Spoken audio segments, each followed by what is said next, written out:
अरे यार, मैंने भी पता नहीं क्या क्या इकट्ठा करके रखा हुआ है। आज सब चेक करके क्या काम का है और क्या खराब। मैं सारा कबाड़ बाहर फेंक देता हूँ। आज सुबह से मैं अपने रूम की सफाई में लग गया था। कितनी गंदगी थी मेरे रूम में।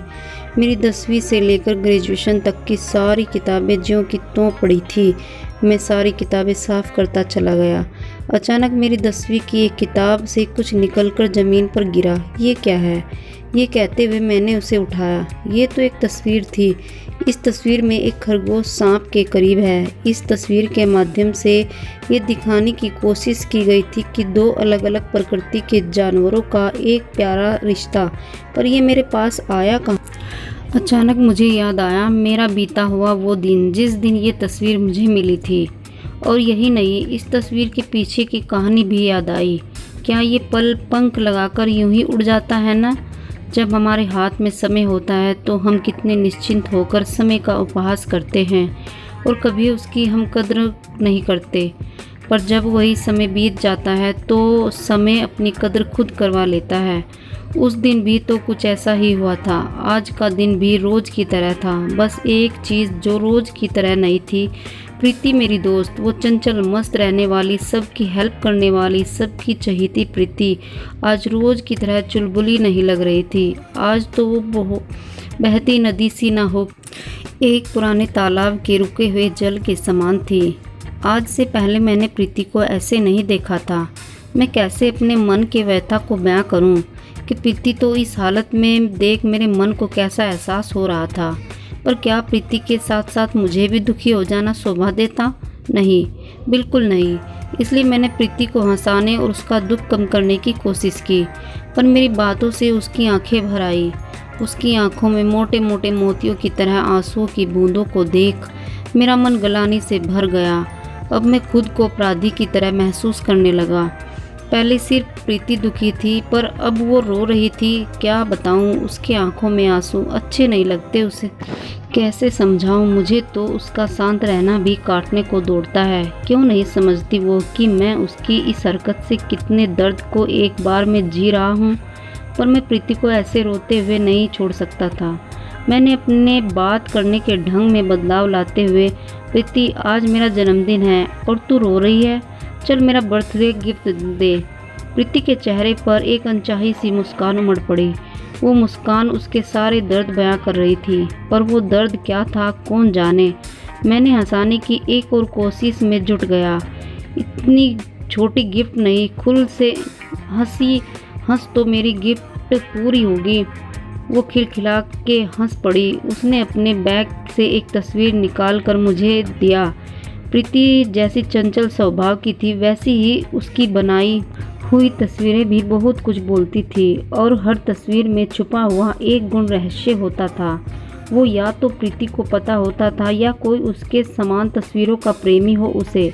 उसने वो तस्वीर मुझे गिफ्ट में देते हुए, पवन ये है तुम्हारा बर्थडे गिफ्ट। इसमें जानते हो जो दिख रहा है कि दो अलग अलग प्रकृति के जानवर आपस में प्रेम कर रहे हैं। एक खरगोश एक सांप से प्रेम कर रहा है। यही आज के समाज का आईना है।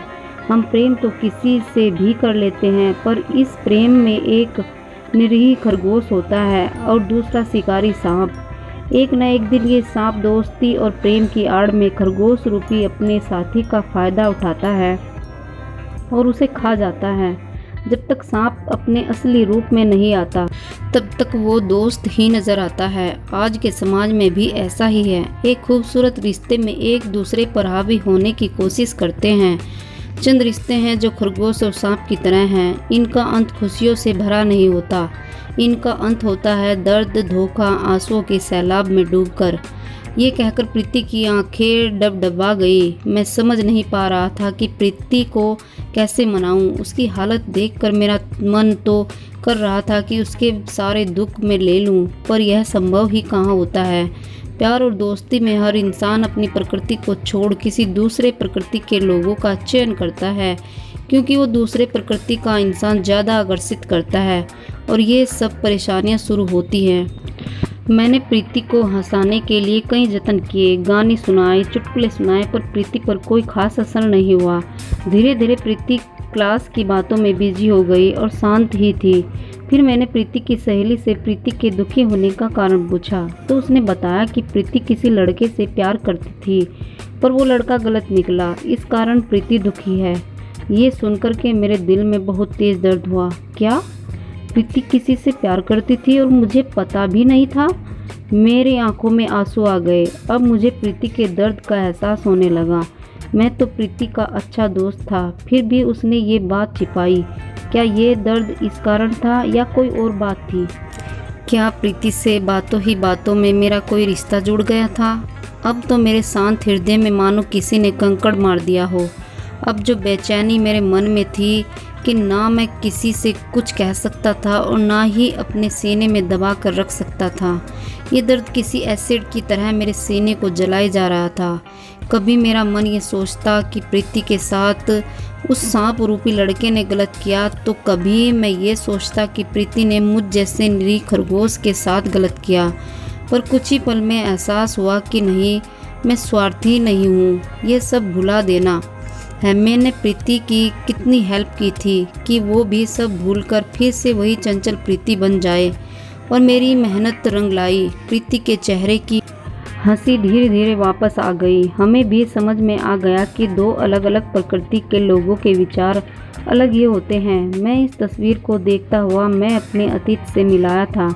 तभी माँ की आवाज़ आई, पवन, ओ पवन, कहाँ गया तू? चाय बनवा कर पिया भी नहीं। मैंने चिल्लाते हुए कहा, माँ चाय गरम कर दो, मैं आ रहा हूँ चाय पीने। मैंने उस तस्वीर को उसी 10वीं की किताब में रख कर चाय पीने चला गया। दोस्तों, आपको ये कहानी कैसी लगी? पसंद आए तो शेयर, सब्सक्राइब और लाइक ज़रूर करें। मिलेंगे एक नई कहानी।